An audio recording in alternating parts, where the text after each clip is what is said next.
પણ એ સિવાય પણ મહિલાઓ માટેનું અલગ કમિશન સ્ટેટસ ઓફ વિમેન માટે અને એના માટેના કાર્યક્રમો ઘડી કાઢવામાં આવે. આરક્ષણ અમુક સ્તરે છે અને વધારાના સ્તરમાં અમલમાં લાવવા માટે વગેરે. તો એ 2001માં રાષ્ટ્રીય નીતિ ઘડી કાઢવામાં આવ્યું અને અનેક કાયદાઓ અલગ અલગ ક્ષેત્રમાં છે.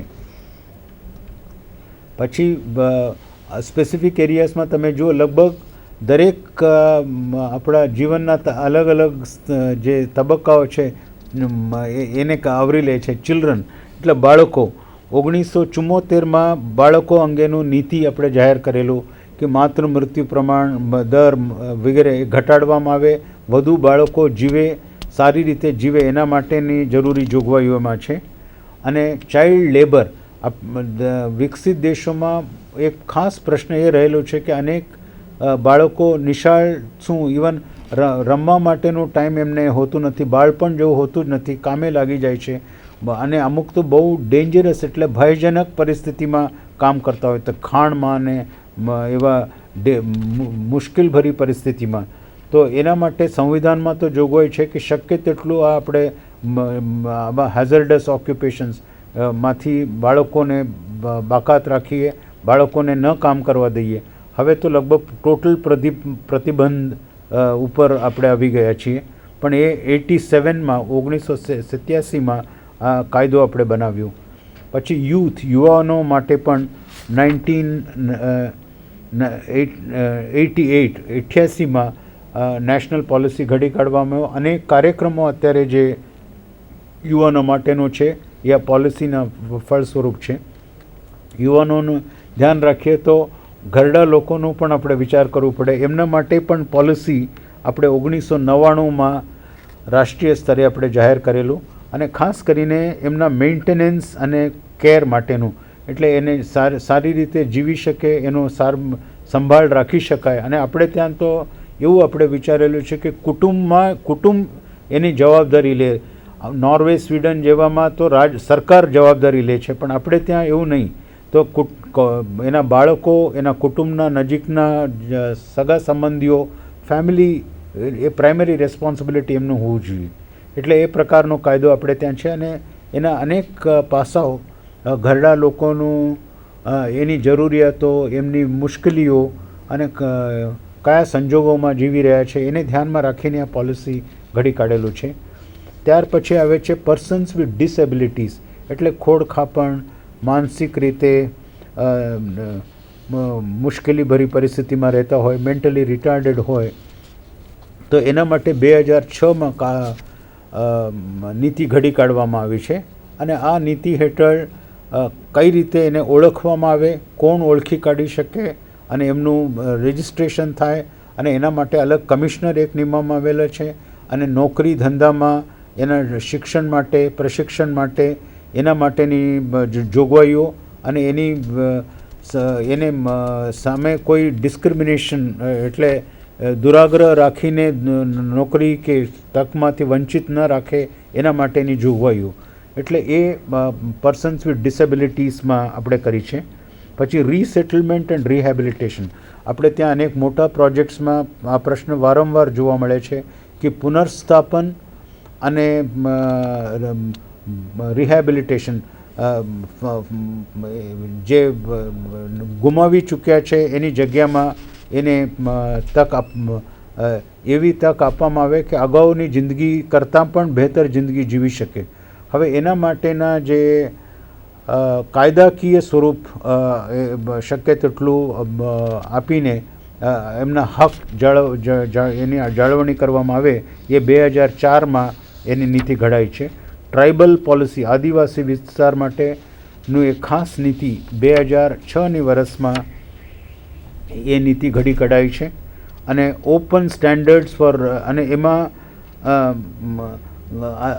એના માટેની અલગ જોગવાઈ અને આદિવાસી કલ્ચર, એમનું સંસ્કૃતિ જળવાઈ રહે અને એમની જમીનો કોઈ ને વેચી ન શકે કલેક્ટરની પરવાનગી વગર. એટલે એમનો વિસ્તાર, એમનો ઇતિહાસ, એમનો સંસ્કૃતિ એને નુકસાન ન થાય તેના માટેની ખાસ જોગવાઈઓ છે. અને ઓપન સ્ટેન્ડર્ડ્સ ફોર ગવર્નન્સ, છેલ્લે તમે જુઓ પોલિસી માત્ર પરંપરાગત વિસ્તારમાં નથી, પણ આ ઈ ગવર્નન્સ જેવામાં પણ છે. અને ઓપન સ્ટેન્ડર્ડ્સ એ કહે છે કે એ single and royalty free open standard.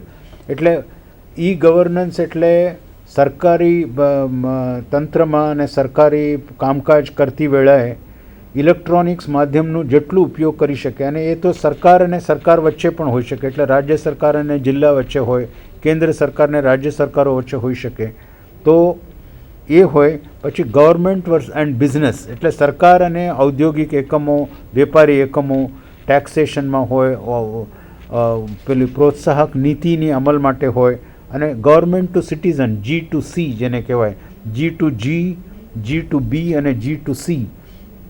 તો એમાં પણ જે માધ્યમ દ્વારા હવે દાખલા તરીકે રેલવે ટિકિટ્સ આપણે ઓનલાઈન ખરીદી શકીએ છીએ.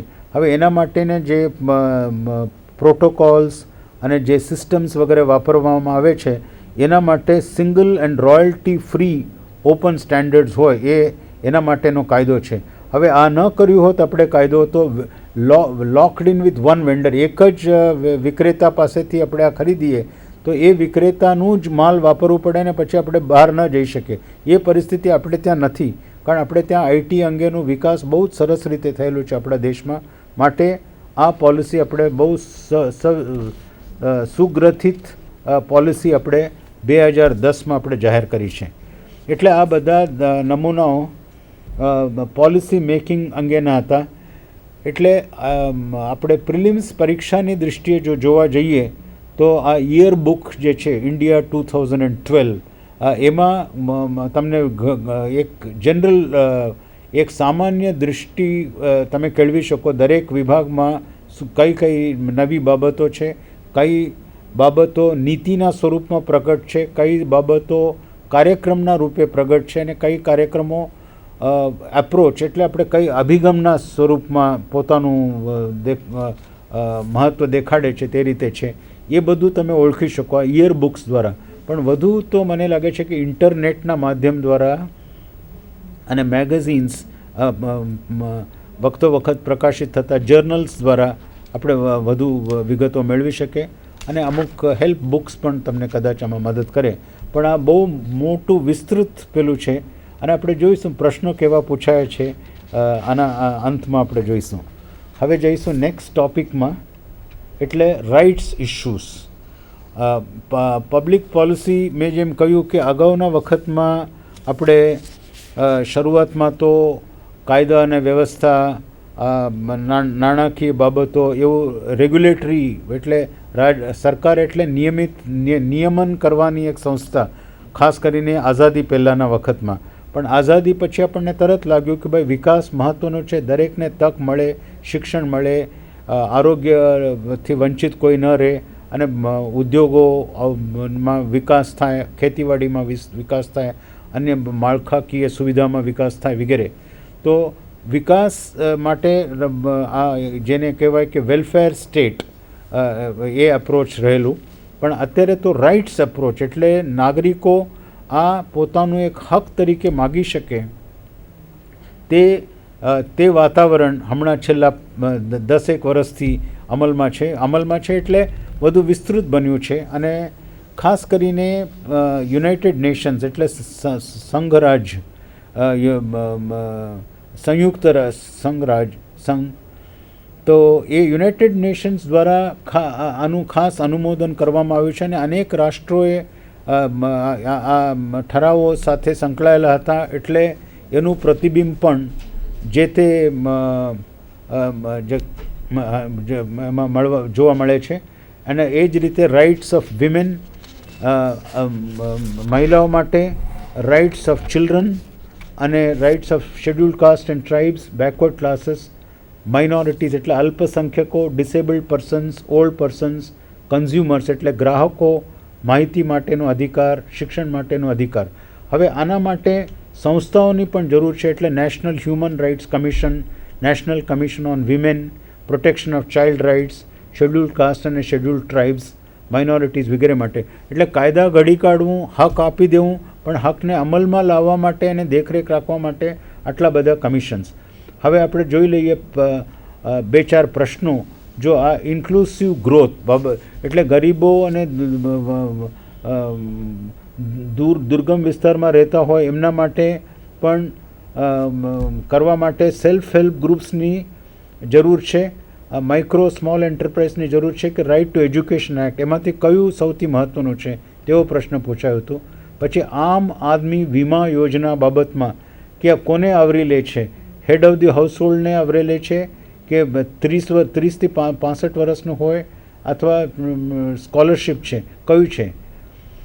અને એ જ રીતે રૂરલ હેલ્થ મિશનમાં આશા નામની વર્કર છે તો એનું મુખ્ય કામગીરી શું, એટલે 4 વિકલ્પો આપ્યા છે, 4 સાચા છે, એમાંથી અમુક જ સાચા છે કે કેવા, એવા કોમ્પ્લેક્સ પ્રશ્નો પણ પૂછાય છે 2012માં. અને નેશનલ લાઇવલીહુડ મિશન તો એ મિશનનું મુખ્ય કામગીરી શું, એવા 2 વિકલ્પ આપ્યા છે અને બંને વિકલ્પ સાચા છે કે કેટલું સાચું છે. પછી નેશનલ વોટર મિશન બાબતમાં પછી પોલિસીની એ જરા જોવું હોય તો જોઈ શકો, એટલે એમાં શું આપણે કરવા ધારીએ છીએ તે અંગેનો. પછી ગ્રોથ ઓફ મેન્યુફેક્ચરિંગ સેક્ટર, ઉદ્યોગને પ્રોત્સાહન કરવા માટે કઈ રીતે આપણે કરીએ છીએ. 3 વિકલ્પો આપ્યા છે ને 3 સાચા છે, 2 સાચા છે કે એક જ સાચું છે. પછી પંચાયત કાયદો શેડ્યુલ્ડ એરિયાઝ એટલે આદિવાસી વિસ્તારમાં એનું અમલમાં આવે તે માટે કઈ બાબતો સાચી છે. જિલ્લા વિકાસ એજન્સીઓ માટે એમનું કામગીરીનું ક્ષેત્ર કેટલું છે. પછી ગુડ ગવર્નન્સ એટલે સુશાસન માટે કોમ્પ્ટ્રોલર એન્ડ ઓડિટર જનરલ એનું એ દાખલા તરીકે કયું રોલ ભજવી શકે એ પણ 2012માં પૂછવામાં આવ્યું કે એનું રોલ. 4 બાબતો આપી છે, 4 સાચા છે, એ 3 જ સાચા છે, એક જ સાચું છે કે કેટલું, એ પ્રકારનું. હવે કઈ પુસ્તકો ક્યાંથી તમે મેળવી શકો, આ તો બહુ ઝડપથી જોઈ જાઉં છું કે NCERTની પુસ્તકો, કોન્સ્ટિટ્યુશનનું થયું, પછી ઈયર બુક્સ મેં જેમ કહ્યું કે પબ્લિકેશન્સ ડિવિઝનનું, અને સ્ટડી ગાઈડ્સ, પછી લોકસભા, આ બધા ટેલિકાસ્ટ પુસ્તકો, મેગઝીન્સ, ટેલિકાસ્ટ અને ઇન્ટરનેટમાં અમુક પોર્ટલ્સ મેં અહીંયા બતાવ્યા છે, એ ઉપયોગી છે. દાખલા તરીકે mrinal.org છે, એ સફળ વિદ્યાર્થીઓને ઇન્ટરવ્યૂ કરીને બહુ વિગતસર એક લોકોએ કઈ રીતે ભણ્યા અને કઈ કશાની મદદ એ લોકોએ લીધી એ બધું છે. એટલે આ ખાસ મારે કેવું હતું કે પુસ્તકો, મેગઝીન્સ, બ્રોડકાસ્ટ અને ઇન્ટરનેટ આ બધાનો ઉપયોગ કરી શકો. જો તમે અમદાવાદ ગાંધીનગર વિસ્તારમાં રહેતા હોય અને સ્પીપા કે અન્ય સંસ્થાઓ જે આ તાલીમ આપે છે એની સંપર્કમાં રહો તો ખૂબ અતિ ઉત્તમ. પણ જો ન પણ હોય તો આ સંધાન તમને મદદ કરશે કે નિયમિત રીતે UPSCને લગતી બાબતોને જેટલું જે વિગત સાથે આ સંસ્થામાં ભણાવાય છે તે જ વિગતો સાથે તમને મળે. અલબત્ત નંબર ઓફ લેક્ચર્સ જે આ સંસ્થામાં મળે છે ફૂલ ટાઈમ એ આપણે કદાચ કવર ન કરી શકીએ, પણ મહત્ત્વની બાબતો આજે જે રીતે આપણે પોલિટી અને ગવર્નન્સ એ 2 વિષય આપણે આવરી લઈને કરી શક્યા તેટલી જ તે વિગત તમને મળી શકશે. આના આધારે તમે પુસ્તકો વસાવી શકો. તમારું એક નાનું જૂથ હોય જે બધા જ જે વિદ્યાર્થીઓ કરતા હોય એને મળવાનો આસ રાખો તો તમારો ટેમ્પો પણ જરા સારી રીતે સસ્ટેન થાય. અને આ માધ્યમ દ્વારા કદાચ પ્રશ્નોત્તરીનો માટે પણ જો જોગવાઈ આપણે ભવિષ્યમાં કરીશું તો તમારા ડાઉટ્સ, શંકાઓ, પ્રશ્નો હોય તો એ પણ તમે પૂછી શકશો. એટલે એ રીતે ભલે સારી રીતે ભણાવનારની સંખ્યા, ફેકલ્ટીની સંખ્યા મર્યાદિત હોય, પણ એનો ઉપયોગ આખા ગુજરાતમાં, જાફરાબાદમાં હોય કે વલસાડમાં હોય કે નવસારીમાં કે સંતરામપુરમાં કે પાલનપુરમાં, તો એ વિદ્યાર્થીઓને પણ એ જ પ્રમાણમાં મળી રહે એ પરિસ્થિતિ આપણે જો લાવીએ તો અત્યારે જો દર વર્ષે 8 કે 10 વિદ્યાર્થીઓ IAS અને રેલવેઝ અને પોસ્ટલ સર્વિસને ઇન્કમ ટેક્સ વગેરેમાં સારી નોકરી મેળવે છે, ક્લાસ 1ની નોકરી આ પરીક્ષા આપીને, તો એની સંખ્યામાં આપણે ઘણું ઉમેરો કરી શકીએ. અને આ માધ્યમ દ્વારા તમારો અભિગમ શું હોઈ શકે, કઈ વસ્તુ ઉપર ધ્યાન આપી શકે, અને પોર્શન બહુ વિસ્તૃત હોવાના કારણે પોતાનો સમય કઈ રીતે કરી શકો તે માટે છે. આભાર અને ખૂબ યશસ્વી રહો તેવી શુભેચ્છાઓ સાથે.